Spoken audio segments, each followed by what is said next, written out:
Hello बच्चों, मेरा नाम है निन्नी बैत और एनएलसी की पाठशाला में विद्या निकेतन सीरीज़ में इस बार मैं लेकर आई हूँ एक बहुत ही इंटरेस्टिंग टॉपिक।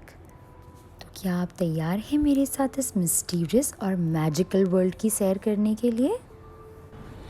बच्चों, क्या आपने आसमान में चांद तारे देखकर ये कभी सोचा है कि इनके आगे कौन सी दुनिया है? मैं इसे बहुत ही मैजिकल वर्ल्ड मानती हूँ। इमेजिन करिए कि आप रॉकेट में बैठकर ऊपर की ओर जा रहे हैं और फिर स्पेस में फ्लोट कर रहे हैं। वाओ, है ना मैजिकल फीलिंग? पर ये मैं स्पेस, मैजिक, रॉकेट, आसमान ये सब क्या कह रही हूँ? बस यही तो है हमारा आज का टॉपिक, स्पेस। आइए चलते हैं अंतरिक्ष की सैर पर। स्पेस यानी कि अंतरिक्ष। हमारे प्लैनेट्स, सन, मून, स्टार्स और ऐसी कई चीज़ें होती हैं जिनके बीच की जगह होती है स्पेस। यूनिवर्स यानी कि ब्रह्मांड। सारे प्लैनेट्स, गैलेक्सीज, सन, एस्टेरॉयड्स, मून, यहाँ तक कि खुद स्पेस भी यूनिवर्स का हिस्सा है। सारी एनर्जीज जिनके बारे में हम जानते हैं वो भी यूनिवर्स का ही हिस्सा है। ऐसा माना जाता है कि यूनिवर्स का जन्म एक विस्फोट के साथ हुआ था, जिसे हम बिग बैंग थ्योरी भी कहते हैं। हमारे सोलर सिस्टम का जन्म भी उसी वजह से हुआ था। हमारा सोलर सिस्टम यानी कि सौर मंडल मिल्की वे गैलेक्सी का हिस्सा है। हमारे सोलर सिस्टम के बीचों बीच है सन। ये इतना बड़ा है कि इसका डायामीटर अर्थ के डायामीटर से 109 टाइम्स बड़ा है, यानी कि 13,90,000 किलोमीटर्स का है। हमारे सन के इर्द गिर्द हमारे planets, dwarf planets, moon, stars, asteroids, comet और डस्ट, ये सारी चीज़ें भी घूमती रहती है। इन सबको सन से जोड़े रखा है एक इनविजिबल फोर्स ने, जिसका नाम है ग्रेविटेशनल फोर्स, जिसे हम हिंदी में गुरुत्वाकर्षण भी कहते हैं। हमारे सोलर सिस्टम में 8 प्लैनेट्स हैं।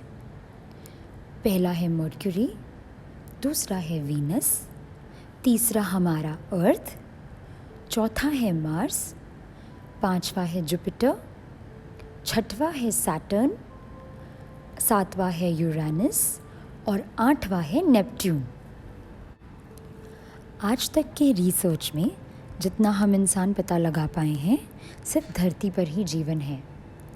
क्या पता बच्चों, इसी तरह किसी और आकाशगंगा में भी जीवन हो। तो चलिए आज मैं आपको बताती हूँ स्पेस के बारे में कुछ बहुत ही इंटरेस्टिंग फैक्ट्स। मर्क्यूरी इस सोलर सिस्टम का सबसे छोटा प्लैनेट है और इसे सन के इर्द गिर्द घूमने में सिर्फ 88 डेज लगते हैं। वीनस, यूं तो वीनस सेकंड नंबर का प्लैनेट है, लेकिन इसके इर्द गिर्द एटमॉस्फेयर की एक मोटी परत होने की वजह से हीट अंदर ही रह जाती है। इसीलिए इसे सोलर सिस्टम का सबसे गर्म प्लैनेट माना जाता है। The space is silent. जी हाँ, स्पेस में साउंड ट्रैवल नहीं कर सकती क्योंकि वहाँ पर कोई एयर नहीं है।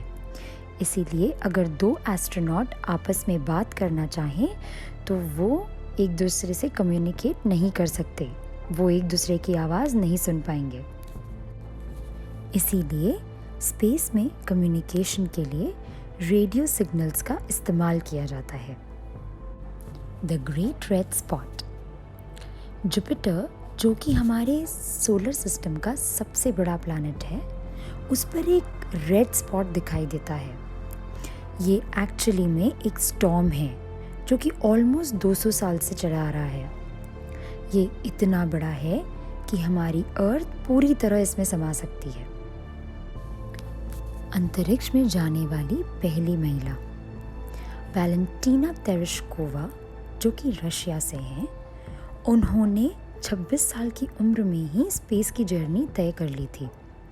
वो एक लौती महिला हैं जिन्होंने सोलो स्पेस मिशन किया है ना बड़ी अचरज की बात। हेलीज कॉमेट ये एक ऐसा धूमकेतु है जो कि हम अपने एटमॉस्फेयर में देख सकते हैं। ये 75 to 76 ईयर्स में एक बार दिखता है। जानते हैं ये एक इंसान की ज़िंदगी में सिर्फ 2 ही बार दिखाई दे सकता है। ये आखिरी बार 1986 में दिखा था और अब अगली बार जुलाई 2061 में दिखेगा।